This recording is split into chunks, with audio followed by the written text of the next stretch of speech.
Can we survive a hardcore Nuzlocke of Pokémon Infinite Fusion if we use only ghost types? Halloween is upon us, which means we're limiting ourselves to fusing our encounters with only the spookiest of boys and girls. However, with so few Pokémon available to us, can we even survive to the end to defeat this game's hardcore mode version of the Elite Four? Let's find out. As per usual, we name ourselves Daddy. It is spooky season though, so you can call us Bone Daddy. Nice work, Bone Daddy. We pick Squirtle for our starter, and we think about what to name our rival. We think hard about all the things trying to destroy Halloween, and one thing keeps coming to mind: the White Woman. The White Woman betrays the spooky season, attempting to make it about pumpkin spice and long walks in the woods, instead of having fun eating candy and egging the homes of boomers. Absolutely despicable. Next, we of course do our introduction checklist. Defeat the White Woman? Of course. Well, actually, no, let's not talk about that one. Run to town? Check. Grab the old man's package? No homo, but also check. Get the Pokedex and set off for a dark, ghostly adventure? Check. We take our Squirtle and we fuse it with... Whoa, wait a minute, Andrew. Ghost types only? But you have a Squirtle, you little scamp. What's going on here? Well, guys, it's pretty easy. We have every ghost Pokemon available in the game already put in our PC. We did, however, leave out Giratina and Shedinja because that'd just be too easy. After each randomized encounter, we'll fuse it with the next ghost type Pokemon in the Pokedex. Makes sense? Perfect. So we fuse our starter Squirtle with Ghastly, and just, he's amazing. We then fuse our first encounters before Brock, all of them being Vulpix Mischievous, Ralts Spiritomb, Duskull Fletchling, Porygon On-Edge, and Happiny Driftbloom. Our first challenge for the run, of course, is Brock, and we're ready to absolutely rock him. Get it? Like rock typing. This channel is the pinnacle of comedy. We jump into battle against Brock, ready to prove our spooky boys and girls are a true threat. Brock leads with Ralts Cranidos and we lead Gasol. A single bubble is more than enough to get the job done. Teddiursa Graveler is next, who lives the first bubble, but doesn't even hit us for half before going down to bubble number 2. Brock may be rock hard, but he knows nothing about the spoops. Badge number 1 goes to us. We head east to grab our next encounter, which ends up being a Hoot Hoot. It fuses with Rotom to make this beady-eyed little light bulb that will haunt my nightmares for years to come. We crush every trainer on the route, finally arriving at the Pokemon Center before Mount Moon, where Nurse Joy is just kind of complaining about terrorism in the caves. I try to explain that they're just kids in costumes, but at the end of the day, Nurse Joy is yet another white woman, so she has to make this about herself. We calm her down and head into the Pokemon Center. We purchase a new encounter for $500, and it ends up being a Weedle. Great, just great. We fuse it with Yamask to form this thing. I wanted spooky Pokemon, not fucking disgusting Pokemon. We head into Mount Moon for our next encounter, and this one is a Riolu. Much better. It fuses with Litwick to give us this cute little candle man.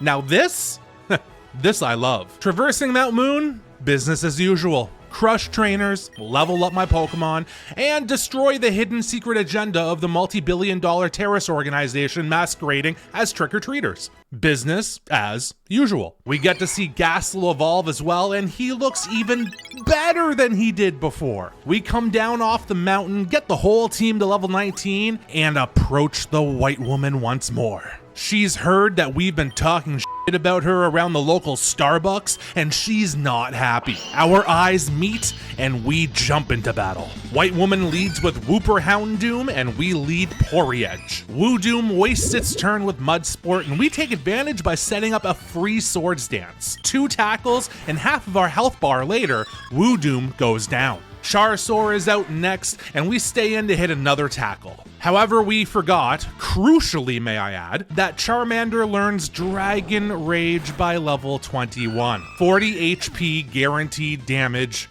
Poryedge goes down. I am filled with rage for the white woman. I really wanted to know what that thing was gonna evolve into. It looked so cool. I mean, I couldn't leave you guys hanging like that, and it turns into this. It's pretty cool, can't lie. Anyways, we send out Gas Turtle, hit a Water Pledge, take a Dragon Rage, surviving at 11 HP, and clean up the kill the following turn. Shroomish Rattata is next, who is easily dispatched by a Venoshock. Goldeen Larvitar is the last white woman Pokemon. We swapped a Raltoom, and a Hypnosis into a Dream Eater is enough for the KO. I put a lot of jokes out there at the start of the video, but now, with the death of Poryedge, this white woman shit is personal. I will make it my life's mission to destroy the white woman. We run back to the PC and put the runs first, and not last, Casualty into the dead box. Our options are pretty limited for replacing this guy, so we just grab Weedle Yamask for now. We take off for Nugget Bridge, where the only thing more pathetic than the trainer's chances of victory is this cuck's chances of recruiting me to his LARPing trick-or-treater club. To the left of the cuck lies a new patch of grass to score an encounter in, and we find ourselves a Shroomish lurking in it. It fuses with Shuppet to make the most adorable floating head that my eyes have ever seen. We head back over the bridge and towards the east, defeating trainer after trainer on the way to Bill's house. We get to see Lidolu, Gas Turtle, and Raltoom evolve on the way. As you can see, Lucario is a nice presentable looking young man. He even has this awesome alternative sprite that makes him look a little bit silly. Fun guy, fun times. Hauntortle gets this contagious little grin on his face and just seems like the life of the party. We love him. Kurtoom, on the other hand, is the ugliest fucking mess of pixels we've come across in this run. Absolutely disgusting. We finally make it to Bill's house, where it's storming outside. No doubt an ominous foreshadowing of the horrors that lurk within this man's lab. What horrors, you may ask? Well, the general vibe of a poor young man living his life as a secluded from society furry degenerate. We bully him for his life choices, and he gifts us an SSN ticket. And by gift, I of course mean we are bribed to leave him alone so he can get back to his twisted furry experiments. Fucking disgusting. We run back to town and do our best to forget this incident. It's time for the run's next challenge. From furry degenerate to a character who once absolutely defined the word hentai, this game has got it all. Misty leads Shelder Monferno, and we lead with Lucario. A single Aura Sphere absolutely destroys Shelferno. Carvana Luxio is Misty's ace, and we burn it with Will-O-Wisp, just to be extra super duper safe, and are able to KO the following turn with another Aura Sphere. An absolutely free win. A win as free as all the content made of Misty available online, aka super duper free. Badge number 2 belongs to us. We head south of Cerulean, taking the underground and battling through trainers until we arrive in Vermilion. We head straight to the fisherman, who gifts us an old rod, which we use to fish up a Pharisee. It fuses with Golett to form this awesome ancient forgotten golem guy. I am instantly in love and add it to the team, replacing B-Mask. We rush to Diglett Cave, excited for another encounter, and boy oh boy do we find a good one. A Marill appears and we snag it up real quick. What a find. The ultimate weapon in Pokémon Infinite Fusion. A Marill with huge power. We fuse it with the next ghost type up, which is Mimikyu. Not only is this a lethal combo, it's also an adorable combo. We leave it in the box for now though, as we have way too much of an electric weakness on the team with Surge coming up. We level up a bit on trainers to the east, seeing Hapaloon evolve in the process, before finally taking our new friends and the rest of the gang to the party on the Pokeboat. We are very much ready to embarrass all the ritzy-ditzy fancy-ass boomers on board, and we do just that, eventually fighting all the way to the final boss of ritzy-ass fancy boomers, the White Woman. She drops her champagne glass in outright horror. She didn't expect Daddy at this party at all. She starts muttering something about safe spaces, but ultimately accepts our challenge to battle. White Woman leads with Clinkianma, and we lead Litcario. A single flame burst is enough for the KO. Charizard is next. We swap to our own starter and are hit with Smokescreen on the switch. We hit a Water Gem boosted Water Pulse and it picks up the KO. Mime Jr. War Turtle comes out next. After some back and forth and our rival using a Super Potion, we make the swap to Ferrolet. After another back and forth, we're finally able to secure the kill, although we did have to risk a crit in order to pick it up. Leafeon Zubat is the final champion of the White Woman, and we absolutely clown on her by staying in, tanking 2 hits while in the red to grab the victory. I gave her every opportunity, and she still couldn't muster up any threat to us at all. Sounds like a White Woman to me. She runs off, too ashamed of herself to even stay at the party. We go see the captain, endure his creepy advances, and head to Surge's gym, ready for the run's next challenge. Surge leads Rotom Ferroseed, and we lead, as per usual, Litcario. 2 Aura Spheres, and we're on to the next. The next being Flaffy Happiny. Once again, 2 Aura Spheres later, and we're on to the next. Surge's ace is Bayleaf Luxray. We hit a Will-O-Wisp for insurance, and Bayray hits a natural gift, doing barely anything to us at all. After hitting an Aura Sphere and living a magical leaf, Bayray faints after burn damage. Surge proves once again that he isn't anything close to a threat. He's just a wannabe Guile. Badge number 3 belongs to us. Now that the electric gym is done and over with, we decide to add our newly acquired friend to the team. Although the name Makyu sounds like some sort of unknown sushi roll, he's really just here to roll up the competition. We take the underground all the way back to Cerulean, head east, destroy all that dare to step into the path of the mighty Makyu, and have ourselves a general good time. Not even Goku can stand up to his might, apparently. All of this destruction leads to a ton of experience for Makyu, which in turn leads to him evolving into the even more adorable Azumakyu. Look into the eyes of death and pray, mortals. We finally make it to the end of Route 10 and head straight into Rock Tunnel. There's no way to avoid an encounter here, so we grab up the first thing that shows up. A Zubat. It fuses with Sableye to make this very pretty, although also very weak, fusion. We throw it in the box and make our way through the cave. None of the trainers in the cave are any kind of threat, but we do come across this interesting little egg sitting in the cave. We snag it up and finish off the rest of the cave's trainers, leading to the evolution of Kurtum. This could be quite possibly the biggest glow up in evolution history. Look at this thing! Just phenomenal. We make our way to the end of the cave and walk ourselves into Lavender Town. We grab the egg from earlier and run back and forth until it hatches, and we're greeted with a baby Noibat. It fuses with Oricorio to make this majestic looking bird guy. An amazing design, but not exactly the most amazing of stats. We throw him in the box and continue our journey by heading into Pokemon Tower, Pokemon's spookiest location, on Daddy's spookiest run ever. Only one thing could lurk amongst these shadows to make things even spookier. The White Woman.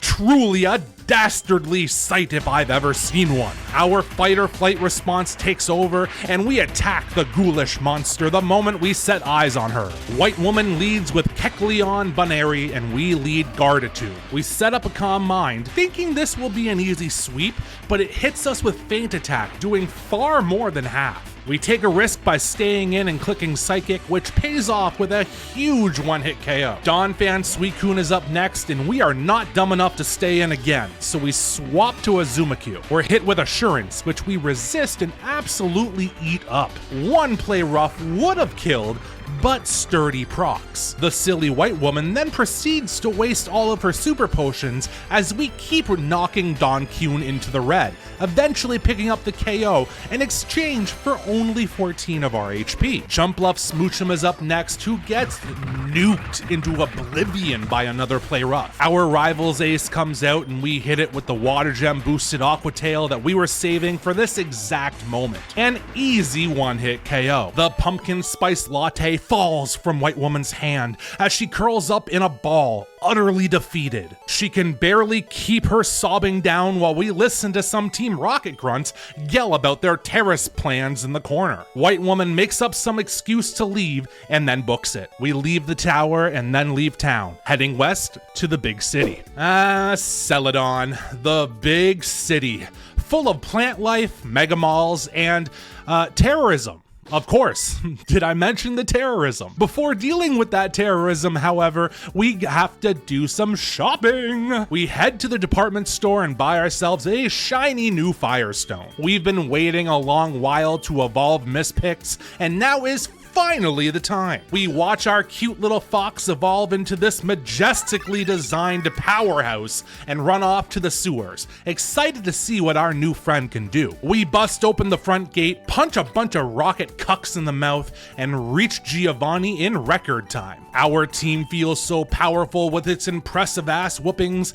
that the leader of the pack, aka our starter Haunt Turtle, decides it's time he evolved into an even more powerful form. We are graced with the presence of Hauntoise, and boy oh boy, the absolute aura on this guy. You just can't teach that. We face down Giovanni with a renewed sense of confidence and jump into the fray. Giovanni leads Sylveon, Eevee, and we lead Miss Tails. We hit it with a flamethrower, but it doesn't even do half. Apparently, this is one thick-ass unit. It even sets up a light screen in return, meaning we'll do even less damage now. We go for Will-O-Wisp for a little residual damage, but we miss and are hit with a draining kiss, which lets Sylvie heal up a bit. We know this is a losing battle, so we make the swap to Ferrolet for a physical damage approach instead. We're hit with another draining kiss on the switch, and it does more than I was hoping. A few turns of exchanging hits back and forth later, we pick up the KO with a poison jab. Togekiss Sandygast is out next, so we go to Hauntoise, expecting a ground move. We are correct as Bulldoze comes out on the switch, but Levitate means that we are immune. Water Gem boosted Water Pulse is more than enough for the KO. Skarmory Dugong is Giovanni's last Mon, and it can do nothing but give up once Litcario comes out and uses Aura Sphere. Other than the Sylvie part at the beginning, this, was a pretty easy match. Giovanni is out here looking like a White Woman with the lack of threat that he is producing. He runs off, perhaps to cry with White Woman, and we snag up the Sylph Scope on our way out. We've got ghosts to bust, but first, we have another White Woman to demolish. Erica starts with Ivysaur Electabuzz and we pull up with Misttails. We're outsped and hit with Worry Seed, but don't care even a little bit as we one-shot back with Flamethrower. Butterfree Delmise is up next, and it's yet another one-shot. Misttails cannot be stopped. Trevenant Octillery is last, and it actually survives a Flamethrower, getting off a Leech Seed in response. We hit another Flamethrower the next turn, bringing Trellery deep into the red, and he hits us with the ever-powerful, ever-threatening Forest's Curse, turning our typing to grass. Great job, Trellery. Erica heals up the next turn, so we decide to go into Gardevoir. We set up a nasty plot, hit a Psychic for the kill the following turn, and end the battle. Erica is often a pushover compared to the Giovanni fight rate before her, but wow. This time, she really upped the ante when it comes to absolutely sucking ass. Good job, Erica. At least you excel at something. Badge number 4 belongs to us. We head back east to Lavender Town and back up Pokemon Tower. We engage Spooky Mode and bash through every last one of the spooky, scary, ghostly phantom females on our way to the top. Hauntoise must have been eating the souls of all those females because he powers up enough to transform into his final sinister form, Gentoise. This man literally launches the taken souls of his defeated enemies at his opponents. That's spooky. That's metal. I f***ing love him. We get to see Ferrolet evolve too, but I don't want to talk about it. We approach the final stairwell to the top of the tower and are ambushed by the spookiest phantom female of all. She attacks us with a Dragonair Probopass, who annoys us a bit with its bulk and constant use of Dragon Tail, but all in all, we clean up the fight fairly easily. We run upstairs, grab the Pokeflute from Fuji, and head to the south, ready for our encounter with Snorlax. It's randomized into a Blaziken. Now listen, I'm not a fan of Blaziken. I hate furries. Way too much to endorse this thing. However, it is powerful, so I'm going to grab it up. The next mon up for fusing is Phantump, but we don't fuse them yet as we have zero plans to replace Mistails. You'll just have to wait to see later in the video what he looks like fused with Trevenant. You see that? Yeah, viewer retention. Little tricks of the trade. We continue fighting our way south, all the way down to Fuchsia. We even get to see Litcario evolve on the way. His next form looks odd, weird, all around strange. I don't know. Oh, hey, look, it's me doing the editing, Andrew, as opposed to playing the game, Andrew. Yeah, forgot to mention that Ferrolet evolves into Feralurk here. Didn't put it in the script, didn't feel like it, and it's a big surprise because I love this man. Look at him. I love him like he was my own brother, feeling like the first Dragon Age DLC. I would die for him and head into Fuchsia Gym, ready to take on the Ninja Master himself. Koga, the chaddest Chad of the Pokemon universe. Other trainers hide their autistic tendencies. Koga, however, he wears that shit on his sleeve.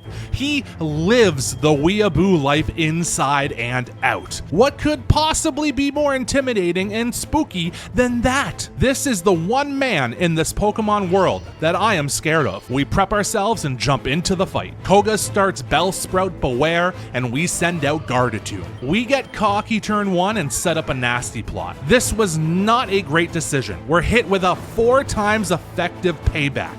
We are brought down to 3 HP. We chance staying in and one-hit KO with a Psychic. Ariados Tentacool is next, and there's no way that we are chancing being outsped here. We swap to Gentois, who picks up an easy 2-hit KO with Shadow Ball. Flareon Arbok is up next, and once again in this run, a Water Gem boosted Water Pulse is more than enough for a 1-hit KO. Last but not least, Entei Quillfish is up. It roars us out after we hit another pulse, bringing in a Zumakyu. An Aqua Tail from the powerhouse is more than enough to clinch the victory for Team Bone Daddy. Koga usually puts up a much better fight than this, but I will not speak a single word of disrespect about this man. Game recognizes game. Badge number 5 belongs to Team Bone Daddy. Saffron City, the Big Apple of the Pokemon world. And just like New York City, it is absolutely riddled with crime. Nothing could possibly be spookier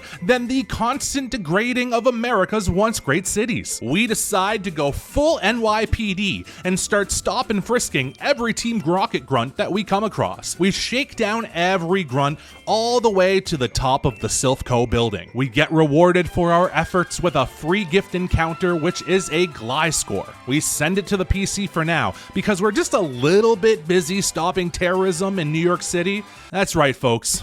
We're stopping 9/11. Come quick, they're about to announce the unveiling of your statue on the news. Statue? For what? What do you think, Mr. National Hero? For stopping the 9/11 terrorist attacks and saving our country. Oh, I can't even express how mad I am at you right now. We get to the top floor and race to confront the leader of Al-Qaeda when we're very rudely interrupted. Who could possibly be trying to make 9/11 all about themselves? Why, a white woman, of course. We roll our eyes and decide it'll be easier to kick her ass than to convince her that this event has nothing to do with her. We lock eyes and jump into action. White woman leads Deoxys Slowpoke and we lead Gardevoir. We're outsped and hit with a Psychic, but it does barely any damage at all, so we set up a nasty plot basically for free. White woman wastes their second turn with a Rain Dance, and we nuke it with an Ominous Wind for the one-shot. Charizard is up next. It gets a Flamethrower off, but we're not even brought below half, and it leaves us as quickly as it arrived after a single Psychic. Flareon Persian comes out and outspeeds us to hit a Lava Plume, but we are still above half. Unfortunately, we go full dum-dum mode and try for an Ominous Wind. Something in my brain thought that this was Espeon instead of Flareon, and I just kind of made a quick decision. I don't know, the Bone Daddy gets tired too, okay? We chance staying in and are hit and poisoned by a Smog. We do get a Psychic off, however, cashing in yet another one-shot. Corsola Phantump is out next, and we make a swap to Feralurk. 2 Shadow Punches take the Cortump down. Last out is Electivire Swampert, who practically explodes when we hit it with a Power Whip.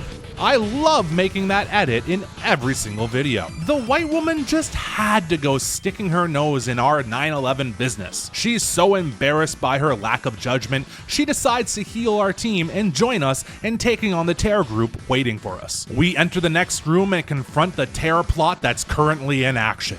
We finally come face to face with the spooky mastermind behind 9/11, Osama bin Laden. I will beat this joke to death because I'm writing this script a day after 9/11 and I forgot to post a meme about it on Twitter. Osama yells something in Arabic and the double battle for American freedom begins. Osama leads Gibble Gyarados and Aurorus Rotom. Our rival leads Sloxus again and we lead Gangtois. We double up on the Gyarados, bringing it deep into the red. It hits our rival with a Dragon Rush, doing a decent chunk, and Oratom goes for Hail, which ultimately takes Gyarados down at the end of the turn. I've gotta say, a pretty decent opening. Typhlosion Delmise is sent out next. Sloxus heals with Slack Off while we hit the Typhlosion with a Shadow Ball. It tanks it fairly well and Oratom sets up a light screen while Typhlosion hits our rival with a Flamethrower. There is a lot going on screen right now. With light screens up, we would like to go into a physical attacker like Feralurk,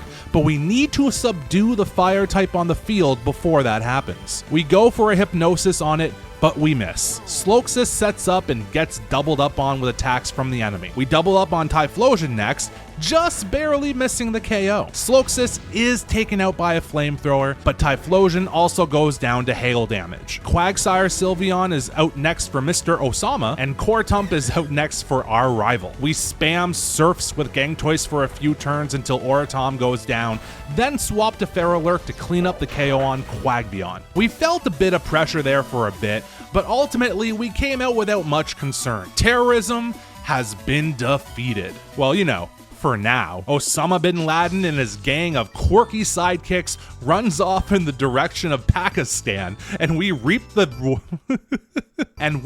rewards of saving the city. AKA, we accept the gift of a Master Ball. We leave Silphco and quickly stop by the NYPD offices to grab a Life Orb. They're not exactly thrilled about the fact that we were impersonating an officer for a while there, but they get over it pretty quickly when I fill them in on how we, did their job for them. We leave the station and head over to Saffron Gym, ready for yet another epic fight. Sabrina. Yet another white woman wants to get in the way of our victory. All the Karens are coming out of the woodwork to sabotage us. If that ain't spooky, I don't know what the hell is. We lock eyes and the battle begins. Sabrina leads Alakazam, Puku Muku, and we start with Gardetomb. We set up not one, but two nasty plots while taking barely any damage, then nuke this thing with an ominous wind. A bit bad news, however. I always forget about Innards Out. We're taken down in return, losing Gardetomb. Honestly, this stings a hell of a lot. Easily one of our best Mons, lost to a really stupid mistake. We shrug it off the best we can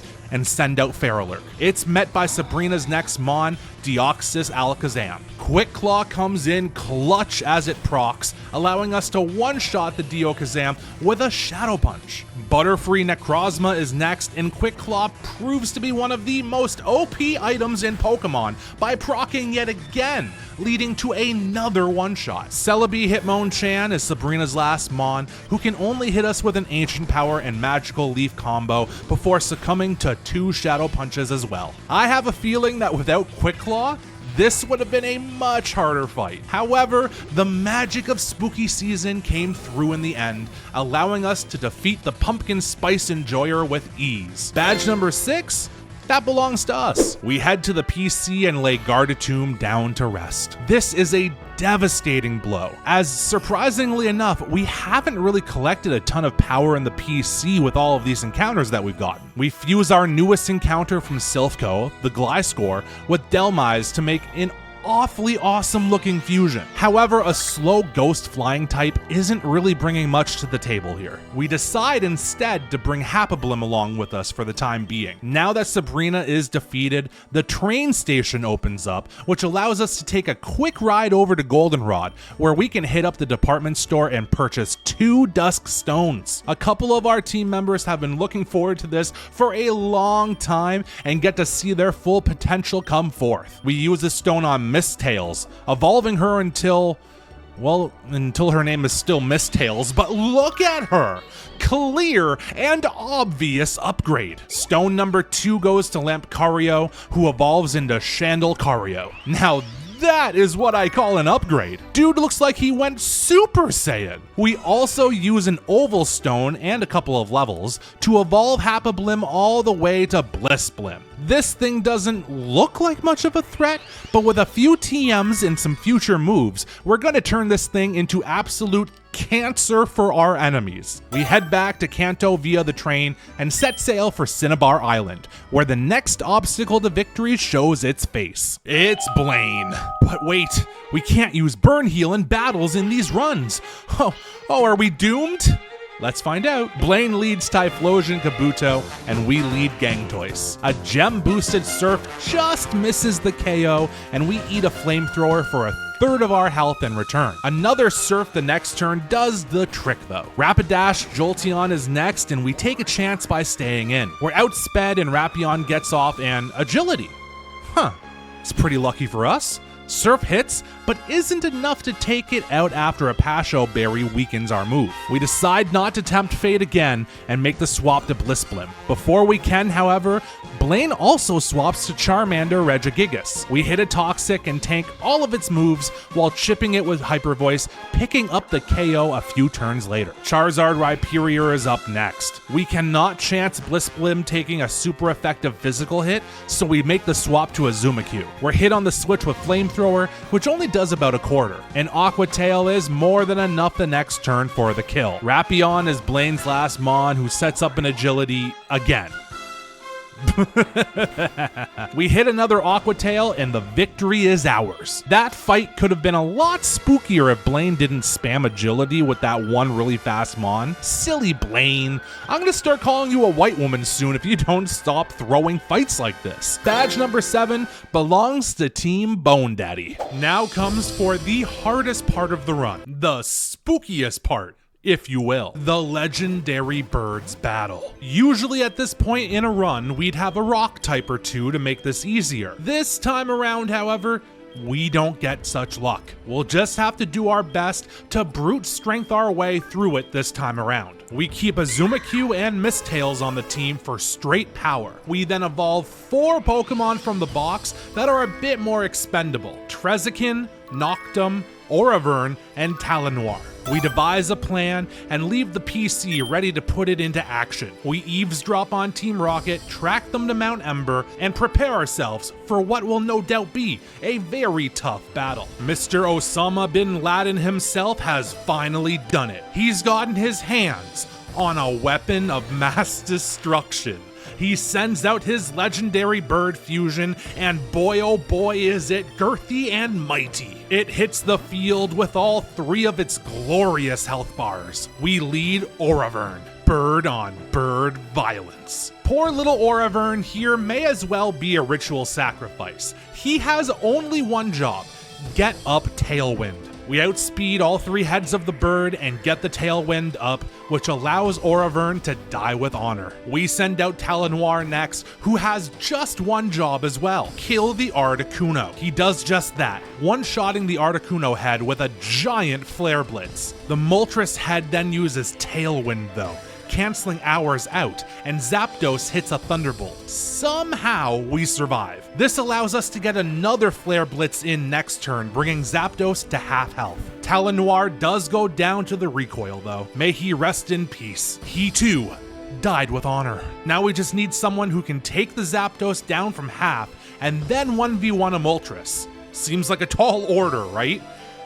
Not a tall order for Mistails. We send our glorious powerhouse into battle, and it takes Zapdos down with a Ghost Gem boosted Shadow Ball. We get hit back with Flamethrower, but it only does 29 HP. We trade a few moves back and forth, switch to Azumarill, and get the final hit in for the win. The weapon of mass destruction has been neutralized. Osama bin Laden has been defeated. Osama runs off, probably to some cave somewhere, and we're left alone. Well, almost alone. Moltres is still hanging around, and we have a Master Ball with its name on it. The encounter gets randomized into a Cresselia, and we snatch it up.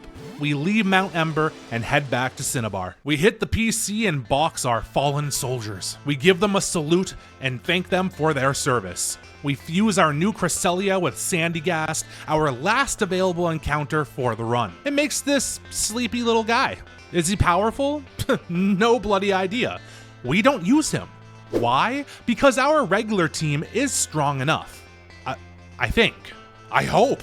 We assemble that regular team and run to Viridian, ready to face the endgame head on. We have one last mission before the final boss run of the game. Go to Pakistan, aka Viridian Gym, and eliminate Osama bin Laden once and for all. I don't know how the script got this absolutely unhinged, but here we are. We track him down and he meets our stare. He knows his time has come. He decides in one last desperate attempt at life that he will resist us. But he's forgotten that we have the power of Halloween and freedom on our side, brother. Bin Laden leads with Noivern to Arterra, and we lead with the mighty Azumarill. Easiest Ice Punch Oko I've ever laid my own two eyes on. Tyranitar Rhydon is next, and he is the easiest Aqua Tail one-shot I've ever put my two eyes on. Remember, kids, this is a ground gym, and Azumarill brought his ass here today to sweep. Vampy Arcanine, one-shot. Noivern Dugtrio, one-shot. Ho-Oh Vampy, yet another one-shot. Osama bin Laden is being taken out the way that he deserves, like a dog. He died like a dog. He died like a coward.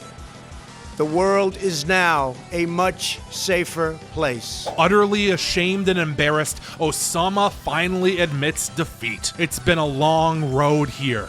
Not only for me, but for the boys and girls on the team. But we're finally here. Badge number 8 belongs to us. We waste absolutely zero time after defeating Osama. We head straight towards the Pokemon League. We want the endgame now, as soon as humanly possible. We head west until we meet her. The spookiest of them all, the White Woman. We've done this enough by now, you know the drill. We've got our Halloween bucket. She's got her Starbucks. We're here to trick or treat. She's here to ruin it for everyone. We lock eyes. We battle. The White Woman leads with Yanma Tangrowth, and we lead Chandelcario. One Flame Burst later, and we're on to the next. Charsaur comes out. A pretty bad matchup for us, so we swap to Gangtoise. Charsaur goes for a Dragon Rage on the switch. There was a time in this run when that move was threatening. That time was so long ago. We obliterate Charsaur the following turn with Surf. Our rival goes with Venonat Swampert next. We trade a Shadow Ball for a Poison Fang and are left poisoned as a result. We make the swap to Azumarill and are hit on the switch with a Leech Life. Venipert goes down easily enough the next turn via a Play Rough though. Beedrill Raticate is next.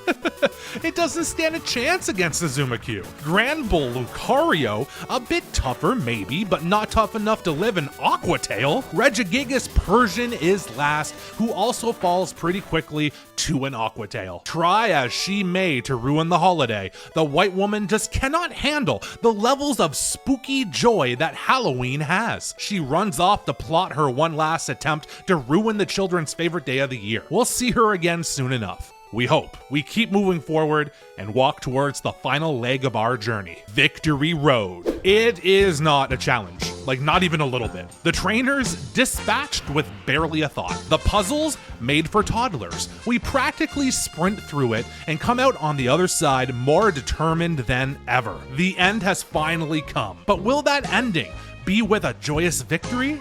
Or a crushing defeat? Can the spooky power of Halloween push us through to the end? Or will millions of children nationwide be left all evening in tears? The answer lies in us and our ragtag team of spooky ghosts. That final team of spooky ghosts is as follows. Chandelcario with Flash Fire. This thing carries Life Orb to hit hard with Stab Flash Cannon. Will-O-Wisp is great utility and is also used to power up Hex. Flame Burst for fellow Steel types. This thing is an all-arounder that picks up tough matchups and absolutely shuts down Fire types. Azumarill with huge power. Water Gem guarantees that this thing kills anything it wants with Aqua Tail. There Very few Pokemon can live that hit. After huge power is applied, this thing rocks 334 attack. That's just absolutely bonkers. It can set up once with Hone Claws to guarantee that Aqua Tail and play rough never miss, and we even have Ice Punch for coverage. This thing is the carry of the team, no doubt in my mind. Very few can stand up to its girth and its might. The only thing holding it down is its speed, and even that is still fairly high. Bliss Blim with Serene Grace. This thing, it just doesn't die. It's the most cancerous set we could give it. It throws out a Toxic, then just kind of sits there and waits. Soft Boiled for healing, Strength Sap to even deal with physical attackers while healing, Hyper Voice for a stab option to quicken the death it deals out. We even have Lumberry, so poisoning or burning us won't affect us either. Thank God we're only playing against NPCs here, because if we brought this thing here to online, our opponents might just, pay someone to dox and or kill us. Feralurk with Iron Fist. This guy, he punches stuff. He's all about punching stuff. Shadow Punch and Drain Punch are both powered up by Iron Fist. Power Whip is powerful Grass Stab, and Earthquake for a little bit of coverage. The guy is slow, but he hits heavy. He also covers a bunch of typing matchups. Quick Claw proccing when it needs to turns this thing into an absolute monster. However, he's also girthy enough to get along just fine without using it. Mist Tails with Levitate. Great power, great speed tier, great typing. This thing is straightforward, and that's why I love using it. Flamethrower for stab, Shadow Ball for stab, Willow just because, it's one of the better utility moves in the game, and Extra Sensory for coverage and a chance to flinch in really tight spots. Ghost Gem means it gets to nuke one thing before leaving if it needs to. Like I said, it's all very straightforward. Levitate means we don't need to fear ground types and can act as a pivot for Chandelcario if need be. And of course, last but not least, we brought our starter all the way to the end. It's Gangtoise with Levitate. Much like Mist Tails, this thing hits hard and has great speed. It pairs beautifully with Chandelcario, coming in against ground types with its Levitate immunity, and hitting back hard with Water Gem boosted Surf. Shadow Ball for double stab, and Blizzard plus Flash Cannon for coverage. It's always special when you get to bring your starter all the way through the game, all the way to face the Elite Four in a Nuzlocke, and it helps when they are as absolutely powerful and OP as this one. We've got some pretty offensive mons on this team, but unlike some of our other Infinite Fusion runs, we've actually got a little bit of bulk here. Bliss Blim and Feralurk both are really slow, but obviously add a lot of survivability to the squad. This isn't usually the best way to break this game, so this may be a bit of a gamble. Ups the tension a bit, almost feels spooky, you could say. Yeah, there I go again. I guess it's time to see if this spooky gamble pays off or not. We walk through those iconic doors for what feels like the millionth time and prepare for our final showdown with the Pokemon League. The first of 3 white women that we must face in the Pokemon League is Lorelei. God, Lorelei. She even has the whitest white girl name to ever exist. We clutch our bag of candy and stare into her eyes. She will not take this candy from me. She will not ruin this ghoulish autumn evening for us all. We launch into battle. Lorelei leads Articuno Poliwhirl, and we send out Chandelcario. We trade a Willow for an Agility turn 1. Lorelei then uses a full restore as we go for Hex. You know what? I'll take it. We KO the next turn with a second Hex after Artiwhirl sets up a Reflect. Mamoswine Frostlass comes out next. I trade a few moves back and forth with it, expecting it to be a special attacker without access to a ground move. Silly me. I forgot about Earth Power. We get absolutely walloped by it, and Chandelcario goes down. Not exactly the start I was hoping to have. We shrug it off and send in Mist Tails for an easy revenge kill. Executor Glalie is out next, and it's an easy Flamethrower one-hit KO. Porygon Dugong comes out, and oh my god, I love him. That doesn't stop us from picking up a free 2-hit KO though. Porygon 2 Cloyster is Lorelei's last mon, and it's another easy Flamethrower. Being stubborn and making a stupid but crucial mistake definitely has me feeling nervous about this run now. But on the bright side, that is one fight down. 4 to go. Bruno is next, looking just as absolutely shredded and intimidating as always. He may not be a pumpkin spice white woman, but he's annoyed by children's holidays and wants to kick us in the chest for it. I don't know which is worse, honestly. probably still the White Woman now that I think about it, but I mean, chest kicks suck. Those hurt. Bruno leads Omastar Machamp and we lead Gangtoys. We go for Shadow Ball thinking this thing's probably a water fighting type and are forced to eat a Rock Blast when we missed out on the KO. We finish Omachamp off the next turn with a Flash Cannon to preserve a little bit of PP. Magneton Beware is next and we smack it with a Water Gem boosted Surf, but just barely miss out on the KO. He goes for a Zap Cannon, and thank God he misses. He heals the next turn, and we hit it with a Flash Cannon, still kind of concerned about PP usage. PP usage.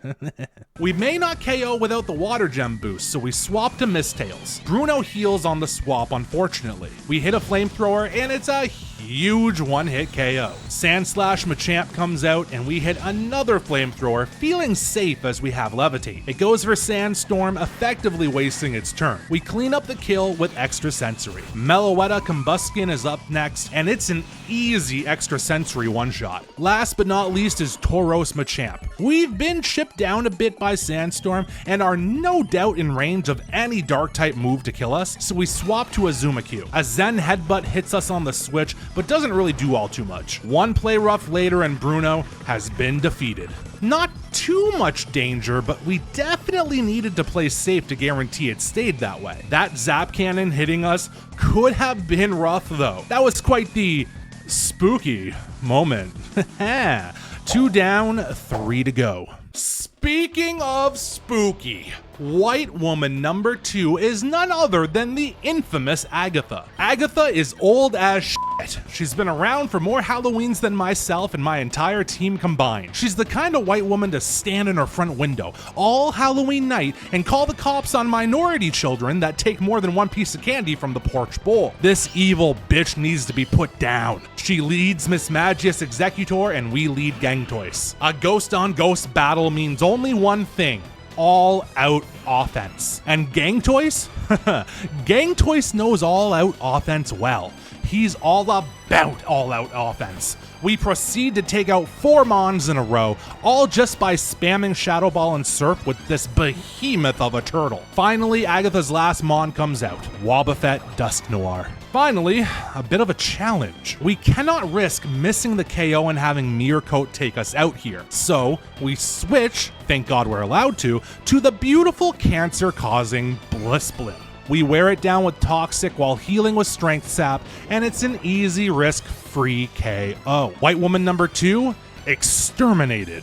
3 fights down, 2 to go. Up until this point, all of our opponents, from White Women to Osama bin Laden, have wanted to ruin Halloween. They've wanted the holiday to be made in their vision, with no care for spooky time for the children. This next opponent is different. This next opponent has autism.